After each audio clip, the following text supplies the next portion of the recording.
الله وبركاته نحمده ونصلي على رسوله الكريم أما بعد فقد قال الله تعالى في كلامه المجيد وفي فرقانه الحميد ومن يبتغي غير الإسلام دينا فلن يقبل منه وهو في الآخرة من الخاسرين صدق الله مولانا العلي العظيم وقال النبي صلى الله عليه وسلم من تشبه منهم من تشبه بقوم فهو منهم أو كما قال عليه الصلاة والسلام ঐতিহ্যবাহী জামিয়া রহমানিয়া কর্তৃক আয়োজিত আজকের এই সেমিনারে সম্মানিত সভাপতি ও সম্মানিত অতিথিবৃন্দ অধ্যক্ষ বিচারক মণ্ডলী সুদক্ষ পরিচালক ও আমার সময় নিয়ন্ত্রক আমার সামনে উপবিষ্ট বাংলার দূরদূরান্ত থেকে আগত এক জাতীয় দিবস ছাত্র ভাইয়েরা সকলকে জানাই আন্তরিক শুভেচ্ছা ও অভিনন্দন।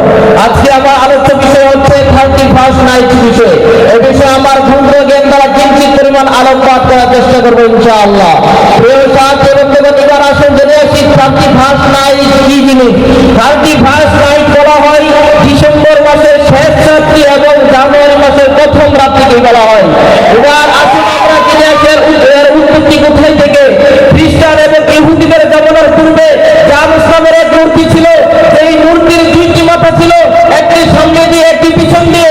তার পূজারীরা তারা বছর শেষ হলে পিছনের মুখ দিয়ে তারা যেত এবং তারা বলতো, হে আমাদের দেব, আপনি আমাদেরকে একটি বছর অতিবাহিত করেছেন সুন্দরভাবে। যখন এভাবে 12টা বের হয়ে একটা বাজলে তারা সামনের মুখে আসতো, সামনের মুখে এসে বলতো যে আমাদেরকে সামনের বছরটা আপনি সুখময় করে দেন এবং বরকতময় করে দেন। এভাবে তারা উদযাপন করতো। ওই জামানা পার হওয়ার পর ইহুদি খ্রিস্টানদের জামানা আসে, তারা এইটাকে সম্পূর্ণভাবে এবং আনুষ্ঠানিকভাবে উদযাপন করতে শুরু করে। ঈসা আলাইহিস সালামের জন্মের একটা সম্মান নির্ধারণ করে এই যে তারিখটাকে আমরা আজকে 2024-25 বলে গণনা করে থাকি, সেই 25-2024 সাল প্রথম যখন তারা গণনা করেছিল তখন জানুয়ারি, ফেব্রুয়ারি, ডিসেম্বর ছিল। ওই ডিসেম্বর মাসেই তারা শেষ রাত্রিতে এই 31st রাত তারা উদযাপন করতো এবং ডিস্ট্রিক্টাল তারা এখানে উদযাপন করতো। তার মানে বোঝা যায় 31st নাইট এটা হচ্ছে একটা ইহুদি খ্রিস্টানদের একটি কালচার। তোমরা যে কওমের সাথে সাদৃশ্য রাখবে তোমরা সেই দলের সাথেই অন্তর্ভুক্ত হয়ে যাবে। আমি তাই বলতে চাই এই 31st নাইট এটা মুসলমানদের জন্য জায়েজ করে না ইসলাম। জাতীয় বন্ধুগণ, আল্লাহ রাসূল সাল্লাল্লাহু আলাইহি ওয়াসাল্লাম মুহররমের 2টা রোজা করেছেন।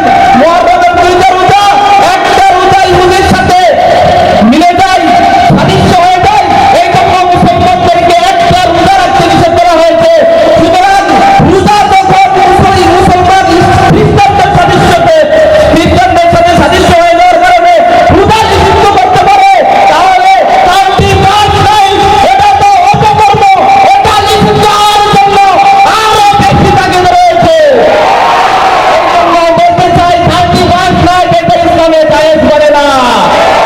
এটা একটি স্পষ্ট অপকর্ম। আল্লাহ রাসূল বলেছেন, মান রাআ মিনকুম ফালিয়ুগাইয়িরহু বিয়াদিহি। যখন তোমাদের মধ্যে কোনো মুসলমান কোনো অপকর্ম দেখবে, ওই অপকর্মকে তোমরা হাতের মাধ্যমে, নয়তোবা তোমাদের জবানের মাধ্যমে, নয়তোবা তোমাদের অন্তরের মাধ্যমে সেটাকে গুনাহ করো। আমি বলতে চাই, হে মুসলমানের জাতি, আমাদের বাংলাদেশের বাপ-দাদারা এই 31st নাইট তারা উদযাপন করে নাই। আমরা যদি এই অপকর্ম চালিয়ে যেতে থাকি, আমাদের ছেলে সন্তান নাতিরা তারা এটাকে উদযাপন করতে থাকবে।